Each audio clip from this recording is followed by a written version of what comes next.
เอารุ่นหลานเลยเนาะรุ่นลูกรุ่นหลานแม่อายุ30 ปี100 ปีโอ้รุ่นหลานทั้งนั้น100 ปีเอาเมียน้อยเนาะเอาเมียอายุรุ่นน้อยแปลกเลยได้ เป็นเมียท่าว่าอายุทัว100 ปีแล้วแม่ได้รีบอกทุกคนเพิ่นว่าเบิ่งอายุคอยก้อนถ้าบ่เชื่อเพิ่นยังยืนให้เบิ่งครั้งแน่เลยทุกคนนี่พี่น้องปี1934ลูกสาวก็ตำซินเลยตำซินบ่เจ้าซินนี่ไหนลินอยู่จักปีเลยลิน13 ปีอายุแค่13 ปีเพื่อนกะตำซินได้ตำหูบได้อันนี้อายุ100 ปียังเข่งเฮงเด้อทุกคนเพื่อนยืนได้ไปได้เฮ็ดให้ได้พี่น้องเฮือนน้อยตก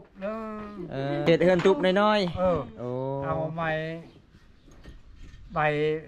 บอันนั้นเต้าใบเต้าโอ้ใบเต้าเฮ็ดเฮือนขนมชาวล้านโอ้รถชาวคันรถจักร2 คันขดอง20 ล้านรถ2 คันมีแต่เท่านั้นงัวควายบ่มีแต่ให้เงิน20 ล้านแล้วจบรถ2 คันรถจักรบ่รถจักรได้เงินมาแต่ไสเงิน40 ล้านเฮ็ดใหม่หิวอันนี้ก็เนาะคันบ่สูบก็บ่ได้บ่ได้เลยสูบอันนี้สูบแต่สมัยสงครามเลยบ่มักบ่แต่สงครามอันนี้ก็ซอยอีพอยแม่เด้ออ้าวใจเด้อพอได้ซื้อยาซื้อปิ้งนัว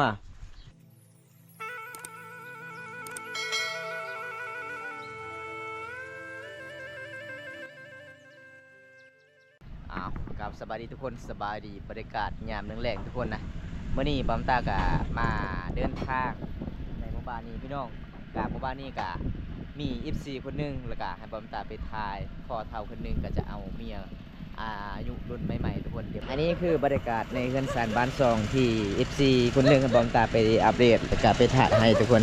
เพราะว่าเฮือนหลังนี้ที่เพื่อนอายุใหญ่แล้วก็เอาเมียอายุรุ่นน้อยเดียวกะโอ้ลูกสาวงามเนาะโอ้สบายดีเด้อมียังรถไทยปีนตามซินบ่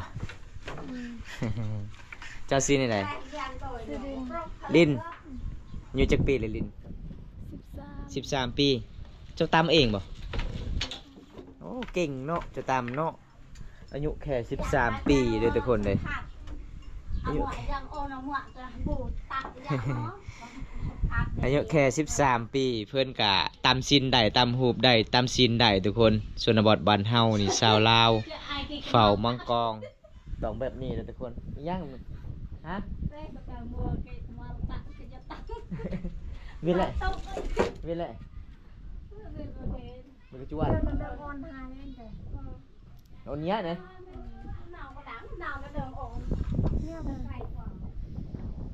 อันนี้ก็คือลูกสาวของเพื่อนทุกคนลูกสาวเพื่อนก็สีตำสีพี่น้องแบบประเพณีบ้านเฮาเขตชนบทนี่ต้องมีทุกคนเป็นสาวสวยเวียกไอพ่อไอแม่ไอพ่อก็เท่าเลยบ่พ่อนะพ่อกระเท่าแม่กระเท่าโอ้ไอพ่อไปไสพ่อคือบ่เห็นอยู่เฮือนพ่ออยู่นอนอยู่เฮือนนอนแล้วพุ่นพี่น้องไอพ่อเพิ่นบ่สบายบ่ฮะไอพ่อบ่สบายบ่เนี่ยบ่มีเงินจักซื้อยาโอ้ซื้อยาก็บ่มีอาหารให้กินก็บ่มีคนทุกข์โดยเอาทุกคนเลยไอพ่อเพิ่นกะนอนเพิ่นว่าบ่สบายอยู่นำกันจักคนอยู่เฮือนเจ้านี่2 คน3 คนกับลูกสาวโอ้ก็คือสวยเวียกสวยงานมีแต่ลูกสาวเนาะเมื่อนั้นก็เห็นลูกสาวซอยเจ้าอ่องหน่อไม้มาแต่ให้บอกมื้อนั้นบ่โอ้โดยทำไปเอาเข้าก็คืออ่องเอาเป็นอันตลอดเช็ดอย่างนี้เลยนะเอาทุกคนเลยรถขึ้นบ่ได้ด้วยทุกคนเลยตะไคร้ลิปอกกะไคร้ลิปอกเพ้อหลัดกี่เฮ้ยแน่หนานะปอกหลักกะเลยตักไอ้ทีนึงหลักกะเลยต่ำชาเอาพี่น้องเกือบรถปีนทางโน้นพี่น้องไอ้เขาเจ้าแก่ยางบุงแล้วก็ไปส่ง ไปส่งให้เจ้าบ่ น้องก็ดังได้ไปเละก็เลยไปโชว์ โอ้แบบ โอเคก็จะดังเต้ แบบผู้ใดมียังบ้องก็คือเฮากะคูดเนาะ อืม หลังจากนั้นก็เอาลำยังบ้องเฮ็ดพื้นเอาพี่น้องมื้อนี้ก็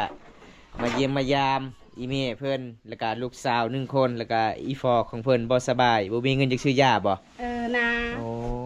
เอ้าเราคือลูกใดนะ อืม ฮะบ่มีเงินจักซื้อยาเลย บ่มีเงินในเสียยาถ้ามึงมีเงินเสียยาถ้าเบิ้นนะเพื่อก็ไปจั่วเอ้ยเดียวเต่ามาคนเฒ่าบ่แม่นคนหนม แม่นบ่มีเงินจักซื้อยาเนาะ อืม บ่มีไผหาเงินหาค่ำคันหาเงินหาค่ำก็มีลูกสาวกับเจ้า อ่ะ โอ้ คันลูกสาวบ่หาเงินที่ บ่มี บ่มี โอ้ลูกสาวของข่อยแม่อายุจักปีแล้ว 3 ปี 13 ปี อืม เอ บ่ อ ฮอด16 โอ้เป็นสาว 13เลย อ๋อหากก็ช่วยเวียกอีพ่อแม่ได้หากก็ปีนี้เนาะ อืม โอ้ทุกคนเลยนี่คืออีแม่เด้อทุกคนไอ้พ่อเพิ่นบ่สบายแน่ไอ้แม่อายุจักปีแม่นะ นาวดัง กระดัง โอ้ เบิ่น30 ปีไหม เติมมักดีเอ้ย 30 ปีเนาะไอ้พ่อเฒ่าได้จักปี โอ้พอเท่าก็เตาะลอยเลย ร้อยแม่นบ่ แม่ในหลีเลย โอ้โด ตก ย ปึกอายุอัน 100 ปีเนาะแต่สมัยสงคราม อืม เพิ่นว่าเบิ่งอายุข่อยก่อนถ้าบ่เชื่อเบิ่งจักปีส่วนเมท่าเว้าว่าอายุผัว100 ปีแล้วแม่นอีหลีบ่ทุกคน เพิ่นยังยืนให้เบิ่งครั้งแน่เด้อทุกคนนี่พี่น้อง มาไงเก้าชิป 90ตะกี้บ่โอ้ใส่ชื่อเจ้าน่ะตัวนี้บ่ไอ้พ่อ อายเท่าอายกัน ไม่ อันไหน ปี1934โอ้ฮอดเลยเนาะฮอดแล้วนางลีพอได้นางลีนะ ไหนยันตาแล้วตัวเออนางยะฮีไปตัวนั้นยันคี อันนี้ชื่อทาเวลนี่นางแวว มูกี้เอ้ย ดง วิท ก็ ย์กี้เอ้ยเราจะไป มัน ตรง ก่อน ไหน ครับ ไหนตะลุกี้มันนางใบมันตกหัวยังพา ส่วนลูกสาวอายุ13 ปีเนาะโอ้ฮอด100 ปีแล้วเจ้า ไปก่อน ดนแล้วเด้อทุกคนเลย ช่วยเรือห่าล่ะคนเฒ่า บ่สบายบ่พ่อจะบ่สบายบ่บ่มีเงินจะซื้อยาโอ้เพิ่นว่าบ่มีเงินจะซื้อยาทุกคนโดย โอ้เดียวแน่เราตะเลียว ตีเหลียวก็ก่อนปีใหม่ อันนั้นเป็นนายเหลียวอันนี้ชมคือเลียวโอเค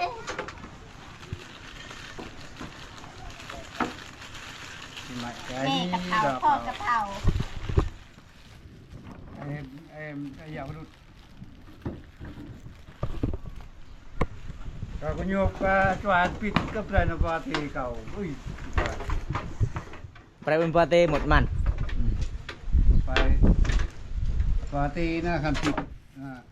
แปดก็ไปมาแปดกันได้เชี่ยมาจะโมชูนโมกมูเอ้ย เอาพี่น้องเพิ่นเว้าภาษามังกรนะทุกคน เพิ่นเว้าเฮาพี่น้องกันแท้ๆตระกูลแต่สมัยแต่สงครามนะทุกคนก็แม่นอีหลีเด้อพี่น้องมื้อนี้ก็เลยบ่ตากะมาเยี่ยมมายามกะบ่มีหยังกะ ก่อนกายเก่าก่อนกายท โอ้ ำไร บ่ฮู้ความเหล่าว่าเพื่อประชาชนแหละ อ๋อเว้าภาษาบรูเลยบ่ลาวบ่เป็นเลยบ่ไม่ตามแต่บ่ได้เรียนตารางเลย ดังที่มันก็ ทำเอ้ยออกแบบกูเอ้ยทำไอ้เอ้ยเหลืออ่ะ อายุ30 ปี100 ปีโอ้รุ่นหลานทั้งนั้นรุ่นหลานทักเด้ เอ็ดไปเฒ่าเอา วัฒนาเด้วัฒนาอย่างอีเต่ง กะยะมาก็อยู่กับจุปิด เออ ปิดเข่าที่ เออแบบยาระโมไหนแกอันเปะจับบุกี้มันนะ เบอร์เกปอจะจั่วของเราเยิมเกาะของเราเนาะ ปะตะแท้ ก้อยลิงบ้าก้อยเด้อ โอ้ ลิง ดึง ก ตั ระ ว ชิ ว ม ง ดงกี้หยอด ดอกกูวง เออ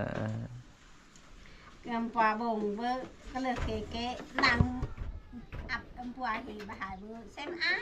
nhí đó không nông ô tô không cái qua thì đó để có mùi xanh lầy á ดังไงโอ้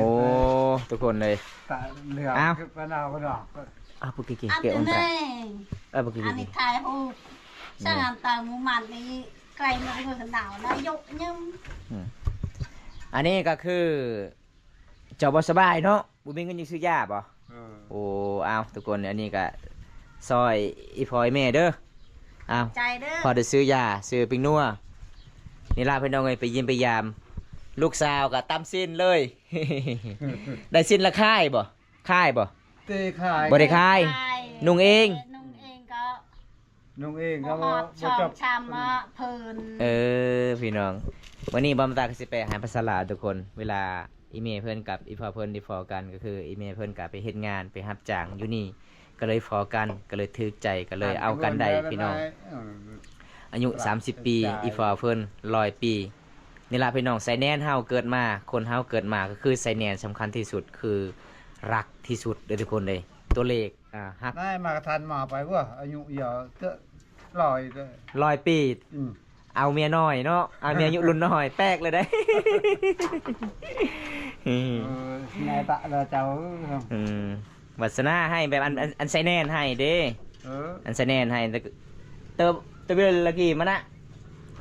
อันกี่อายุอัน80 ปีเอลกวยอายุ14 ปีเบิ่งก่อนมาน้ำอันเมื่อกี้กี่มาเบิ่นย่อมอย่างแตกเนี่ยนะอย่างอะโมไซแนนแหละไซแนนอันไหนแล้วมันจึกอันไหนไซแนนแหละไซแนนอัน cậu có chia sao tôi nuôi sao nó chia mai cả bẹt cái cậu cháu phải con cái em giờ mua chơi buồn cái con cái hầm จิโน่กี่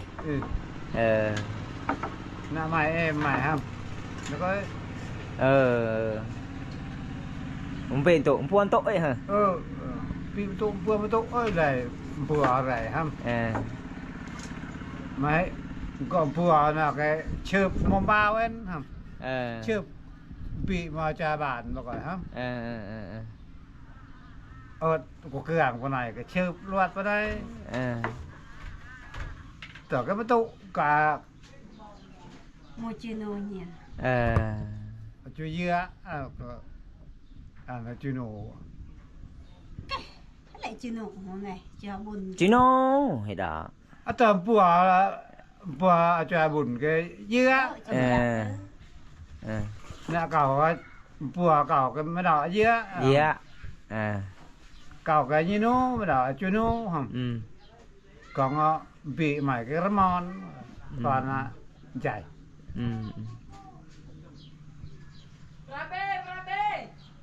vừa chưa có đụt cái chơi bùn của cái vừa ăn cái bao cái gì ở chỗ cổ cái anh đi đuôi cao này rồi จะไม่ได้ดูนจะไม่อ่อนเลยไหมเป็นชิปีจ้ะ chứ cầu pì bự này cứ chip để chip ết từ chip tròn mà kia ơi vàng kia ơi nó lẹn bùa cơ mà giờ tập bùn có tập bắt bùn của món này bùa cơ kẹt กูเจอเจอโอ้เบอร์จะ18 ปีเหรอ và cái anh chở cái nem đồng tiền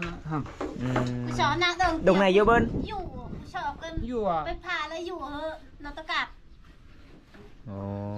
và chậu tà linh cái chim ต่อตาละใช่ทำไมแกแต่เราตะกัดไปพานะครับแกก็มองเราตะกัดไปพากูเจ็ดมึงปวดตี một cái chó nhưng cái số nhớ mày hả bây giờ một mỏ tạ nhưng thịt mùi có bao thằng tầm có mỏ có mình có tiền cáiไปพาเลย cái đun lừa bên 18 ปีโอ้ทุกคนบ่แม่นธรรมดาเลยทุกคนก็จะสร้างครอบครัวอยู่นำกัน cháu ประ mưa มาณ cháu ôm lòng này เจอขับใจ10 ปลายกว่าปีทุกคนได้ลูกสาว1 คนพี่น้องนี่แหละคนที่ซอยเวียกอีพอยมีเพื่อนกะถ้าบ่มีลูกสาวนี่เพื่อนกะตักนำนึ่งข้าวเป่าไฟกับบ่มีไผมาซอยนี่แหละพี่น้องลูกสาวเพิ่นกำลังตำศีลพี่น้องอายุ13 ปีเด้อทุกคน มาเยี่ยมมายามก็แบบนี้ล่ะพี่น้องเอ้ยมี FC ให้บอมตาไปถ่ายให้ก็อยากเบิ่งวิถีชีวิตอีฟอยเมแล้วก็ลูกสาวเพิ่นก็แบบนี้พี่น้องหาเงินหาคำบ่เป็นเลยทุกคนอีฟอยเพิ่นก็บ่สบายส่วนอีเมก็คือหาเงินหาคำบ่เป็นมีที่เฮ็ดให้เฮ็ดส่วนแล้วละบ่ทางให้นะ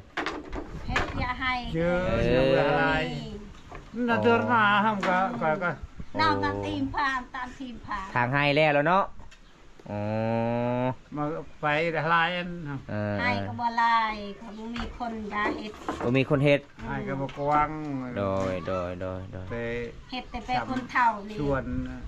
โอ้ เฮ็ดหลายบ่ได้ บ่มีแฮงเฮ็ดเนาะ อืม โอ้แม่นความลาวเว้าเด้อทุกคนเลยคันจะเฮ็ดหลายก็บ่มีให้งานเอง có người ba đó tạ โอ้โดย tạ tơ lệ giọt phở mà สองคนเฮ็ดต่อ nè สาม tạ สี่ chào ต่า chào บ่ mà ได้ tao lòng สองคนเฮ็ดสึก็คืออีพ่อเพิ่นก็คือนำทางซื่อๆบอกวิธีเฮ็ด อืม แต่เฮ็ดบ่ได้เนาะ เฮ็ดบ่ได้ มันเท่าแล้วคันคนสมัยเดี๋ยวนี้คันฮอดอายุ100 ปีลุกบ่ได้เด้ ค่ะ อันนี้เป็นคนสมัยตะกี้แต่ก่อนแข็งแรงอยู่ คือผู้ตู่บอมตาบ่ไอ้เจโนคืออ้ายไหมเอ็ม ai của đó hả เจโนกะ ừ เออ bảo cỏ cái bữa bữa nay mà có ăn lự lạc vào cỏ เออ ở trong cổ cái bữa nay mà tụ này thứ ở lương thị เออ กี่ชื่อตะนัวไอ้ชื่อนัวเนี่ย ตะนัว แหน่แต่ก็ในหมู่ปู ตะนัว ตะนัว trước phải chơi mồm bao không เออ có bữa chơi mồm bao có bật chạy cái ít tê tê nua nhím mà gọi ham เออ ai dạ lại bảo gọi ai dạ cho bùn เออ bị ăn bảo gọi cái độ cọp bà lại ở tục lòng vịt có bà riêng tạm bừa càng có bật chạy cho ai bụt เออ lại cho lớn bảo gọi ham เจโนคือไง chưa dĩa จะเยะ ừ. มันหาเติมก็มันหาเติม có cái mải tôi bảo tao cũng chỉ có nó chịu phải chỉ bảo trong khảm bảo dụ nhuận โอ้ rượp cái ta cắt ui không ngoại hư là ta có ไม่เบอร์สงครามกับพรวยยัง chưa bữa nào nhỉ ไม่ ờ โอ้ทุกคนเลยเพิ่นว่าสมัยแต่สงครามเพิ่นก็เป็นพ่อแล้วเพิ่นบ่แม่นเป็นบ่าวเด้อทุกคนเลย chưa con bữa chưa bị cái thùn này hầm โอ้ bị cái thùn này có ơi ấy กูว่า100 ปี chia ơi lừ ấy bà chịu chết ở này là tun cái nó đó mày có buồn mày cọt hầm với chỗ เออ không buồn của chết của bà rồi cả là bỏ hầm เออ còn bị thùn này cái đó buồn phía mày buồn mày anh hả mày anh hầm เออ mày cả cọt เออ tờ lầu cả bù bù cam pua mo bù mong này cả lầu còn cả lầu pua mo bù mong cả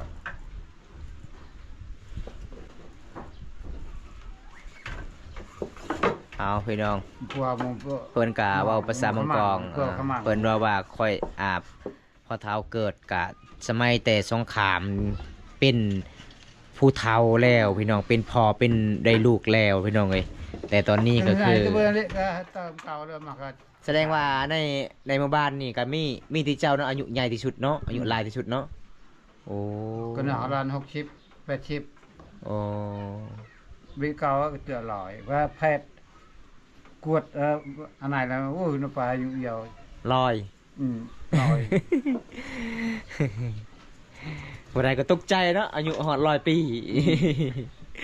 สมมุตินี่อายุ30 40 ไปแล้ว เออ อันนี้อายุ100 ปีเอ้ chào là ไปแล้วโอ้ được gặp cái bọ bay อันนี้อายุ phá อันนี้อายุ100 ปียังแข็งแรงเด้อทุกคนเพิ่นยืนได้ไปได้เฮ็ดให้ได้พี่น้องเพิ่นทางให้ก็ได้อยู่พี่น้องเอ้ยแข็งแรงอยู่คนตะกี้แต่ก่อนทุกคน หลังจากที่บอมตาเดินทางหมู่บ้านละลายหมู่บ้านก็เห็นแต่พ่อเฒ่าเพิ่นนี่แหละพี่น้องอายุหลายที่สุดเลยพี่น้องในบ้านเฮาเลยทุกคน ใช่ไหมเจ้าข้ามาเก่าเป็นพระบาน โอ้สมัยสงคราม เออ บ่ ก็ก่อนกัน รอตุกรวงครับ ก็จังน่ะ โดยสมัยสงครามอีพอเป็นในบ้าน อืม โอ้ บ้านหมดบ้าน อ๋อ อยู่ผู้แม่นอยู่นี่ โอ้ เดี๋ยวห่อเด้อเนาะ อยู่ผู้เวลาสงครามอยู่ผู้กะตั้งเฮือนคือกันบ่หรือว่าอยู่ทำ เฮือน น้อยๆ ตกๆแล้ว เออ แม่นเฮือนของอันนี้ เพิ่น แม่น น้อยๆต้องไป เฮ็ดเฮือนตุบน้อย เออ ๆโอ้ เอาไม้ใบ ใบไม้ ใบอันนั้นเต้า ใบเต้าโอ้ใบเต้าเฮ็ดเฮือน เออ เออ เฮ็ดเอาหญ้าตาย่างเอานะครับ โดยสานเอา จังไปจับบอกไปตั้งของใคร โดยอันนี้เพิ่นเล่าเรื่องราวพี่น้อง สมัยแต่สงคราม ใบตองคอฮะ โอ้เฮ็ดเฮือนตูบน้อยๆพอดีนอนเนาะ เออ โอ้ คัน คัน คืออันนั้นเลยผมใหม่มาแม่น โอ้ตามผมใหม่เลย คันเที่ยงก็ว่ายัน ยันยนต์ยิง ยนยิงเยอะมันเห็นมันยิงโลด เวลายนต์มากคือแล่นเข้าถ้ำ ก็ไอ้ทุ่มมั้ง ทุ่มนะเอาใหม่นี่ทม ทุ่มโอ้ คัน โดย ว่ายนมาน่ะเข้าคุมนั้น ขุดคุมก้อน หลังจากนั้นเฮ็ดเฮือน อยู่วันไหนแล้วก็คุมก่อนครับ โอ้ ยานมันยิงบอม โอ้โดยนี่ ก็พออยู่หัน8 คนก็ตาย อ๋อ ย้อนยิง วันเฮือนนี่พออยู่ท่านสมัยแต่สงคราม เยอะ โอ้ สมัยสงคราม นี่พี่น้องเพิ่นเล่าเรื่องราวการสมัยแต่สงครามปอมตากับฮู้จักเลยพี่น้อง แต่ได้ยินอีฟอเพิ่นเล่านี่โอ้ยพี่น้อง ข่าวเฮาก ะบ่แม่นง่ายเลยเพื่อเฮาอายุปานนี้ ไปเมียแล้ว โอ้แสดงว่าอันนี้เป็นเมียผู้ที่สองอันนี้นะ เอารุ่นหลานเลยเนาะ รุ่นลูกรุ่นหลาน แม่นเอาเมียอายุรุ่นลูกรุ่นหลานเลยทุกคนอายุก็เฒ่าแก่แล้ว แต่บอมตาก็เดินทางก็เห็นอายุไอพอเพิ่นอายุหลายที่สุดในหมู่บ้านก็เลยแวะมาเยี่ยมมายามทุกคนเลยขนาดเพิ่นบ่สบายเพิ่นก็ยังลุกได้พี่น้องก็เลยมื้อนี้บอมตาก็สิซอยไอพอแล้วก็ไอแม่ซื้อเกลือซื้อพริกนัวพี่น้องเอ้ย70,000กีบพี่น้องซอยกันแล้วพี่น้องเอ้ยบอมตาก็บ่มีเงินบ่มีคำคือกันเห็นแล้วก็สงสารเขาเจ้าสองคนเด้พี่น้องเอ้ยบ่มีไผหาเงินหาคำเลย ส่วนลูกของไอพอที่เก่าก็คือเอาเมียแล้วลงเนาะเฮ็ดเฮือนต่างหาก เก็บบ้านเฮาตะแบบนี้พี่น้องถ้าผู้ใดได้เมียต้องลงจากไอ้พ่อไอ้แม่พี่น้องเฮ็ดเฮือนไผเฮือนมันอันนี้ก็คือมีแต่ลูกสาวล่ะพี่น้องเอ้ยซอยเวียกไอ้แม่นึ่งข้าวเป่าไฟตักน้ำเวลายังแรงยามตำชิ้นก็ตำชิ้นตำฮูบบ่ได้ขายหรือบ่ตำชิ้นบ่ได้ขายหรือบ่ บ่ค่ะ นุ่งเอง น้องเองก็ นุ่งเองนะ บ่ลาย บ่ลาย นุ่งเองบ่พอ โดยอันนั้นไอ้พ่อมี FC คนหนึ่งถามว่าตอนนี้พ่อเนี่ยเอากันนี่ขะดองแพงว่าตอนนั้นบ่ขะดองตอนนั้นแพงบ่ เพก ตอนนี้พ่อเอาไอ้แม่นี่ได้ขะดองเท่าใดตอนนั้นนะ ขนมชาวลาม 20ล้าน โอ้ รถชาวขันนะ รถจักร2คัน อืม เงินสด20ล้านโอ้แสดงว่าเอาเมียทางบ้านใดพ่อ บ้านตำลี โอ้ทางเมืองตุ้ยเนาะโอ้ขาดอง20 ล้านรถ2คันมีแต่เท่านั้นงัวควายบ่มี บ่มี เนาะ ควายงัวยานะ โอ้มีแต่ให้เงิน20 ล้านแล้วก็จบ เออ รถ2คัน เออ รถจักรบ่ รถจักร โดย จักรก็ไต่ไปผ่าคันหนึงชามขัน 3คันรถก็จักรก็ แสดงว่ารวมทั้งหมดขาดองก็ประมาณ40 ล้านเนาะ อืม ประมาณ40 ล้านนะทุกคนได้เงินมาแต่ไสเงิน40 ล้าน เงินฮะเฮ็ดไม้หิว ตอนนั้นก็คือบ้านเฮาเห็ดไม้โอ้เดี๋ยวนี้บ่มีแล้วเนาะเดี๋ยวนี้เนาะมาเฮ็ดนาเฮ็ดสวนแล้วทุกคนขนมคันเตอเมตะอันเตอละ เดี๋ยวนี้หาเงินก็บ่ได้เนาะแม่เนาะเงินมันยากแล้ว มีแต่เฮ็ดสวนมันก็บ่ได้ เฮ็ดเชิญมันเจอเรียกไอ้เฮ็ด บ่คุ้มกินเลยทุกคนเลย บ่ได้เฮ็ดสวนมันบ่ บ่ได้บ่มี คนเขาน่ะเฮ็ด มีแต่เฮ็ดให้เนาะ เฮ็ดให้ก็บ่พอ โดยอันนี้ก็เนาะนี่เนาะ อืม คันบ่สูบก็บ่ได้บ่ บ่ได้เลย โอ้ ชุบเลยนะ อันนี้สูบแต่สมัยสงครามเลยบ่มักบ่ แต่จำข้ามนะ โอ้ทุกค ใช่ น อมลูกอมหลานช่วยเหลือคนเฒ่าบ่มีก็อาหารให้กินบ่มี โอ้ เครื่องกิน อย่าได้อาหารกินเนาะ อย่ามีอาหารกินแซ่บๆเพิ่นว่าอย่าบำรุงร่างกาย คนเฒ่าบ่แม่นคนหนุ่ม โดยเฮ็ดหยังก็บ่ได้ เฮ็ดหยังก็บ่ได้เฮ็ดหยังก็บ่ได้เอ้ย หาเงินหาข้าวบ่เป็นเนาะ อืม อ๋อคันลูกสาวเอาผัวแล้วเลยบ่มีไผซอย แล้วใช่ไหม มีเซมอย จะเอาแพงมากระดองลูกสาวนะคันมีคนมาก แพงเหมือนจัก จากใดหรือบ่ มันได้หรือบ่จักเขาเอาชื่อ เอาแพงคือไอ้แม่เลยไอ้แม่ฮอด40 ล้านเด้ โอ้ข้า โล จำ ก นานก็ตาลอยนะ ไอ้แม่ก็ขะดองแพงเด้ส่วนลูกสาวก็เอาคือไอ้แม่ ไก่ก็บ่มี ถ้าบ่ได้มักลูกสาวไอ้พ่อไอ้แม่นี่ต้องมาอยู่นี่เนาะซอยเวียกซอยงานเด้คันแต่งมือเฮือนแล้วเลยบัดนี้บ่มีไผมาซอยเลยเด้ ไอ้แม่กระเทาไอ้พ่อกระเทาอยู่เฮือนนี่กะลูกผู้ชายบ่มีบ่ นี่ โอ้ลงแล้วเนาะลงเงินต่างหากแล้ว ต่างหาก แสดงว่ายืน ตาแต่ไรยังแต่ แต่ ง เฮือนก็ชิปีอ่ะ โอ้แสดงว่าอยู่เฮือนนี่ผู้หญิง2 คนผู้ชาย1 คนเนาะอยู่นำกัน3 คนอ๋อก็แบบนี้เด้อทุกคนเลยมื้อนี้ก็ไปเยี่ยมไปยามก็มันแปลกหลายเลยพี่น้องอายุพอเพิ่นฮอด100 ปี100 กว่าปีแล้วทุกคนแต่มันแปลกสุดๆเลยบำตาก็ครั้งแรกที่ได้เห็นอายุหลายที่สุดในบ้านเฮาอันนี้เป็นหมู่บ้านเฝ้ามังกรหมู่บ้านนอกที่สุดกับตัวเมืองพี่น้องหมู่บ้านอยู่กับตีนภูเขาเด้อทุกคนหมู่บ้านนี้ส่วนหลายเขาเจ้าก็เฮ็ดให้แล้วก็เฮ็ดมันก็บ่หลายปานใดถ้ามีเงินมีคำผู้ใดมีเงินมีคำก็คือได้เฮ็ดส่วนมันส่วนหลายเขาเจ้าเฮ็ดให้ปลูกเขาพี่น้องเอาทุกคนมื้อนี้ก็บำตากะไปเยี่ยมไปยามอีพอเพิ่นกับอีเมเพิ่นพี่น้องเอ้ยมันแปลกหลายเลยพี่น้องเอ้ยเพราะว่ามื้อนี้บำตากะไปเยี่ยมไปยามอีพอก็อายุประมาณ100 กว่าปีแล้วพี่น้องส่วนอีเมก็อายุประมาณ30 ปลายกว่าปีทุกคนได้ลูกสาว1 คนเฮ็ดแล้วก็สงสารเขาเจ้าลาพี่น้องเลยบำตากะมาช่วยเขาเจ้าพอได้ซื้อยาให้พอเพิ่นบ่สบายนี่พี่น้องเอ้ยก็เลยให้เขาเจ้า70,000 กีบพี่น้องช่วยกันพี่น้องบำตากะบ่มีเงินมีคำในการเดินทางแต่นี่หมู่บ้านบำตากะประมาณ20 ปลายกิโลทุกคนจะได้บำตากะสิปิดคลิปจนนี้ก่อนพี่น้องถ้าบ่ได้รับชมคลิปนั้นแล้วก็ฝากกดไลค์กดแชร์กดติดตามฝากเป็นกำลังใจให้บำตาคลิปต่อไปพี่น้องคลิปหน้าพบกันใหม่ทุกคนขอกล่าวคำว่าสบายดีพี่น้อง